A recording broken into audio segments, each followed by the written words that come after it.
3, 2, 1. Subscribe. खूनी दुल्हन। आरती और विकास अपने माँ बाप के साथ दिल्ली में रहते हैं। जर्नलिस्ट होने की वजह से विकास को बहुत बार काम के लिए देर रात तक ऑफिस में रहना पड़ता है, जिस पर ज्यादातर आरती जागकर उसका इंतजार करती रहती है। इसी तरह एक रात आरती विकास का इंतजार करते हुए घर की बालकनी में खड़ी होती है। इनकी जॉब तो जैसे मेरी सौतन बन गई है। मुझसे ज्यादा उसी के साथ टाइम स्पेंड करते हैं और हम यहाँ इंतजार करते हुए मर जाएं। अपने आप से ये सब बोलते हुए आरती की नजर मोहल्ले के कोने वाले घर पर पड़ती है, जिसकी लाइट्स ऑन देखकर वो हैरान रह जाती है। ये इस घर की लाइट्स कैसे ऑन हो सकती है? यहाँ तो सालों से कोई नहीं रहता। वो ये सोच ही रही होती है कि तभी उसे घर की खिड़की पर औरत की परछाई के साथ लाल चुन्नी दिखाई देती है, जिसे देख आरती डर से चिल्लाने लगती है। भूत! कोने वाले घर में भूत है! आरती की आवाज सुन उसके घर वालों के साथ मोहल्ले के लोग भी अपनी बालकनी में निकल आते हैं। अरे क्या हुआ? आधी रात में बावरों की तरह क्यों चिल्ला रही है? भूत! वहाँ भूत है! आरती की बात से सब उस घर की तरफ देखने लगते हैं, लेकिन वहाँ कुछ नहीं होता। भाभी जी, लगता है आपने सपना देखा होगा। मैं बालकनी में खड़ी होकर सोऊंगी क्या? बता रही हूँ, अपनी आंखों से देखा है। घर की लाइट्स ऑन थी और वहाँ किसी का साया भी था। अरे तुम अक्सर विकास भैया के इंतजार में देर रात तक जागती हो ना, क्या पता नींद पूरी नहीं होने की वजह से कोई भ्रम हुआ हो। मोहल्ले के सब लोग और आरती के सास ससुर उसे समझा ही रहे होते हैं कि अचानक उसी घर से किसी औरत के गाने की आवाज सुनाई देती है। आजा ओ मेरे प्रियतम आजा। आवाज सुन सब हैरानी और कंफ्यूजन से उस घर की तरफ देखने लगते हैं कि तभी उन्हें लाल जोड़े में औरत का साया वहां दिखता है, जिसे देख पूरा मोहल्ला सकते में आ जाता है। अरे ये तो कोई दुल्हन है। अरे नहीं नहीं, भूत नहीं है। अरे फिर तो पक्का तेरी दुल्हन है। अरे नहीं नहीं, वो तो मायके गई है। हद है, पहले इससे निपट ले, बाद में इस पर डिस्कशन कर लेना। बड़ा भ्रम बोल रहे थे ना, अब फटी ना सबकी। और नहीं नहीं, माँ को से सुना डरता भाभी जी। भूत जैसा कुछ नहीं होता। या तो इस घर के मालिक यहाँ आ गए हैं, या फिर किसी ने खाली घर देखकर कब्जा कर लिया है। हमें वहाँ जाकर देखना चाहिए। बात में लॉजिक मानकर सब बाहर इकट्ठा हो जाते हैं कि तभी विकास भी वहाँ पहुँच जाता है। क्या बात है? इतनी रात को पूरा मोहल्ला यहाँ कैसे? भूतिया दुल्हन की वजह से। क्या तुम्हारे अलावा भी कोई दुल्हन भूतिया हो सकती है? इस भूतनी का किस्सा निपटने दो, फिर तुम्हें अपनी भूतनी दिखाती हूँ। अब सारे लोग मिलकर विकास को पूरी बात बताते हैं, जिसे सुन वो भी उनके साथ जाने के लिए तैयार हो जाता है। जिसके बाद वो सब डरते हुए उस घर के सामने जाकर खड़े हो जाते हैं। तुम सब यहीं रुको, मैं अंदर जाता हूँ। अकेले जाओगे? अरे नहीं नहीं, आप सबकी नकली भूतनी भी तो होगी ना मेरे साथ। कैसा मजाक कर रहा है यार। रुक, मैं चलता हूँ साथ में। क्या मैं चलता हूँ? ये क्या गोवा घूमने जा रहे हैं जो मैं भी साथ चलता हूँ? कहीं नहीं जाओगे तुम, यहीं मेरे पास खड़े रहो। बहू सिचुएशन समझो। हाँ, घर जाकर सुना लेना। हे भगवान, मम्मी तुम किसकी मम्मी हो? ओह, इन्हें सब कुछ अभी करना है क्या? नहीं, यहाँ पंचायत बैठा देते हैं आपके परिवार के लिए। इस पर मामला शांत करके अब वो लोग इधर उधर से घर के अंदर झांकने की कोशिश करते हैं। उन्हें घर के अंदर लाल जोड़ा, सिंदूर और मंगलसूत्र के साथ चारों तरफ खून बिखरा हुआ दिखता है। इसे देखकर सबकी हवाइयाँ उड़ जाती है। भाई ये सब क्या है? अब तो मुझे भी डर लग रहा है। आ गए मरने, अब तुम्हें मुझसे कौन बचाएगा? उस नजारे के साथ सोने पर सुहागे की तरह भूतनी की आवाज सुन वो सब तुरंत वहाँ से भाग खड़े होते हैं। ये सब क्या था? अब हम क्या करेंगे? हमारे मोहल्ले में भूतनी आ गई जो सबको मारना चाहती है। ओ भाभी जी, मैं फिर बोल रहा हूँ, भूतनी जैसा कुछ नहीं होता। मुझे तो पक्का यकीन है कि यहाँ किसी गलत इंसान ने गलत काम करने के लिए कब्जा कर लिया है और लोगों को घर से दूर रखने के लिए ये सब कर रहा है। तुम इतने यकीन के साथ कैसे बोल सकते हो? फिल्मों में ऐसे ही तो दिखाते हैं। हे भगवान, ये फिल्म नहीं, ये रियल लाइफ है।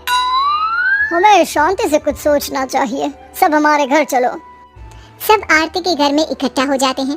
रात भर आधी नींद और बिल्कुल ना चल रहे दिमाग के साथ सब सॉल्यूशन सोचने की बहुत कोशिश करते हैं, लेकिन कुछ नहीं होता। इसी तरह सुबह हो जाती है। ऐसे कोई भी उपाय नहीं निकलेगा।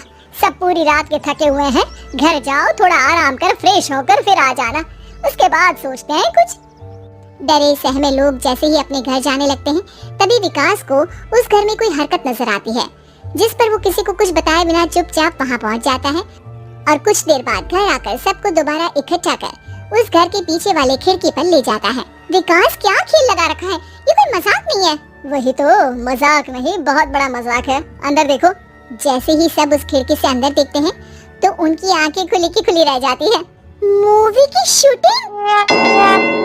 मेरा नाम है हरिया, मैं काम करता हूँ बहुत बढ़िया, खाता हूँ खाना और रोज गाता हूँ गाना। अरे यार, आज तो बहुत देर हो गई।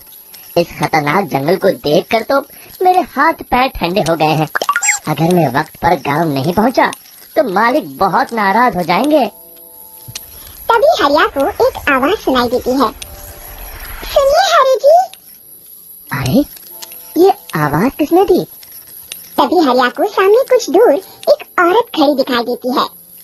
अरे भाई, ये औरत अकेली इतनी रात को इस जंगल में क्या कर रही है? चलकर पूछना पड़ेगा। फिर हरिया अपनी बैलगाड़ी उस औरत के सामने लाकर रोक देता है और उससे पूछता है। अरे सुनिए, आप इतनी रात को इस खतरनाक जंगल में अकेले क्या कर रही हैं? तभी वो औरत मीठी आवाज में कहती है। अरे हरि जी, आप आ गए। मैं कब से आपका इंतजार कर रही थी। वैसे तो यहाँ से काफी लोग गुजर चुके हैं, लेकिन मैं खास आपका इंतजार कर रही थी। अच्छा, तुम सच कह रही हो? मुझे तो यकीन नहीं हो रहा है। वो क्या है ना, आज तक किसी ने मुझसे इतने प्यार से बात नहीं की। हाँ हरि जी, मैं सच कह रही हूँ। अब देर मत करिए और जल्दी से मुझे मेरे घर तक छोड़ दीजिए। हाँ, कौन सी बड़ी बात है, अभी छोड़ देता हूँ। आप मेरे पीछे बैलगाड़ी में बैठ जाइए और मुझे रास्ता बताते चलिए। फिर वो औरत हरिया की बैलगाड़ी में बैठ जाती है और हरिया बैलगाड़ी हाँकता हुआ आगे चल पड़ता है।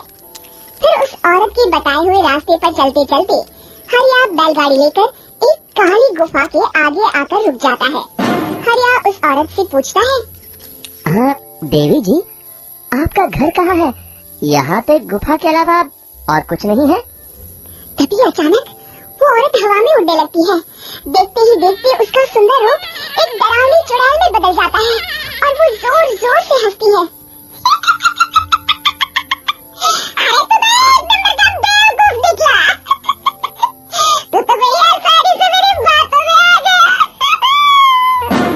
अरे मर गया रे, ये तो एक चुड़ैल है। हे भगवान बचा ले, ये तो बड़ी डरावनी दिखाई दे रही है। और फिर अगले ही पल हरिया की बैलगाड़ी में रखा सारा सामान हवा में उड़ता हुआ उस काली गुफा के अंदर चला जाता है और वो चुड़ैल भी उस गुफा के अंदर जाकर कहीं गायब हो जाती है। हरिया ये नजारा देख बुरी तरह घबरा और परेशान हो जाता है। अरे ये चुड़ैल तो मेरा सारा सामान लेकर गुफा में गायब हो गई। अब क्या होगा? अगर मैं गांव खाली हाथ गया तो मालिक मेरी अच्छी खबर लेंगे। मेरी इस बात का कोई यकीन भी नहीं करेगा। फिर आखिर वही हुआ। हरिया के मालिक चंपक सेठ को हरिया की किसी भी बात पर रत्ती भर भी यकीन नहीं हुआ। चंपक सेठ को लगा हरिया झूठ बोल रहा है और उसने ही लालच में आकर सारा सामान हड़प कर लिया है। फिर हरिया को बेईमान समझकर चंपक सेठ उसे काम से निकाल देता है। अगले दिन अपनी दुकान में परेशान बैठा चंपक सेठ गुस्से में बड़बड़ाता है। अरे दुकान में तो सामान बिल्कुल भी नहीं है, अब मुझे ही शहर जाकर सामान लाना होगा। फिर वो अपनी बैलगाड़ी लेकर शहर चला जाता है। शहर से सामान लेकर जब चंपक सेठ वापस गांव लौट रहा होता है, तभी उसे एक आवाज सुनाई देती है। चंपक जी, ओ चंपक जी। अरे ये तो कोई मेरा नाम लेकर मुझे पुकार रहा है। फिर उस रास्ते में वही औरत खड़ी दिखाई देती है। फिर क्या था, हरिया की तरह चंपक सेठ भी उस औरत के पास अपनी बैलगाड़ी लेकर जाता है और वो भी उसकी चिकनी चुपड़ी बातों के मुंह जाल में फंस जाता है। फिर चुड़ैल उसे भी अपनी गुफा तक ले जाती है और उसका सारा सामान लेकर गुफा में गायब हो जाती है। बेचारा चंपक सेठ लाचार होकर खाली हाथ गांव लौट आता है। फिर ये उस जंगल में रोज की बात हो जाती है। जो कोई भी शहर से कुछ लेकर गांव की तरफ लौटता, वो चुड़ैल उसे बेवकूफ बनाकर उसका सारा सामान लेकर गुफा में गायब हो जाती। एक दिन हरिया एक लकड़हारे को उसी जंगल की तरफ जाते हुए देखता है। फिर हरिया उसे रोकते हुए कहता है, अरे भाई, क्यों अपनी मौत को दावत दे रहे हो? मेरी बात मानो, आगे जंगल में मत जाओ, वहाँ एक बड़ी भयानक चुड़ैल रहती है। लकड़हारा हरिया की बातों को नजरअंदाज करते हुए कहता है, अरे भाई, मुझे पहले ही बहुत देर हो चुकी है, मुझे जाने दो भाई। शाम तक लकड़ियाँ काट कर शहर के बाजार में बेचना है। तुम अपनी ये कहानी किसी फुर्सत में बैठे इंसान को सुनाओ, मैं तो चला। इतना कहकर लकड़हारा वहाँ से आगे जंगल की तरफ चला जाता है। फिर अगले दिन गांव के मुखिया के घर के बाहर बहुत सारे लोग जमा हो जाते हैं। तभी हाथ में कुल्हाड़ी लिए खड़ा लकड़हारा कहता है, अरे मुखिया जी, अब आप ही हमें बचाइए उस जंगल वाली चुड़ैल से। हमारा सारा काम तो शहर से ही होता है। अरे मुखिया जी, उस चुड़ैल की वजह से तो मैं पूरी तरह बर्बाद हो गया हूँ। हम सबको मिलकर उस चुड़ैल का कोई इलाज करना पड़ेगा। तभी भीड़ में खड़ा बीरा कहता है, आप लोग चिंता मत करिए, कल से वो चुड़ैल किसी को नहीं लूट पाएगी। मेरे पास एक बहुत अच्छी तरकीब है। तभी चंपक सेठ उसका मजाक उड़ाते हुए कहता है, अरे तेरा नाम बीरा है तो क्या हुआ? तूने अभी उस चुड़ैल को देखा नहीं है? जाकर अपना काम कर, बड़ा आया। तब मुखिया जी कहते हैं, नहीं नहीं चंपक सेठ, मुझे लगता है हमें इस लड़के को एक मौका देना चाहिए। फिर सभी गांव वाले मुखिया जी की बातों से सहमत हो जाते हैं और वीरा शाम को एक बैलगाड़ी में कुछ सामान लाद कर उस जंगल की ओर चल देता है। वीरा, ओ वीरा, कहाँ जा रहा है? तभी वीरा मुड़ के देखता है, वही चुड़ैल एक औरत के रूप में खड़ी है। अरे बहन जी, मैं आपको ही ढूंढ रहा था। देखिए, मैं आपके लिए क्या लाया हूँ। अरे वाह, तो खुद मेरे लिए इतना सामान लाया है।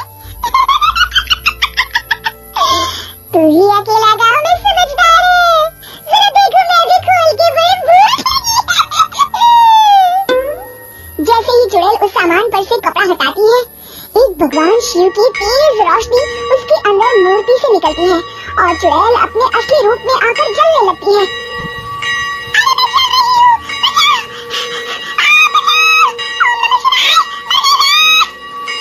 देखते ही देखते वो चुड़ैल रात के साथ उड़ जाती है और सभी गांव वाले भी पहाड़ जाते हैं। शिक्षा बुराई पे सदा अच्छाई की ही जीत होती है।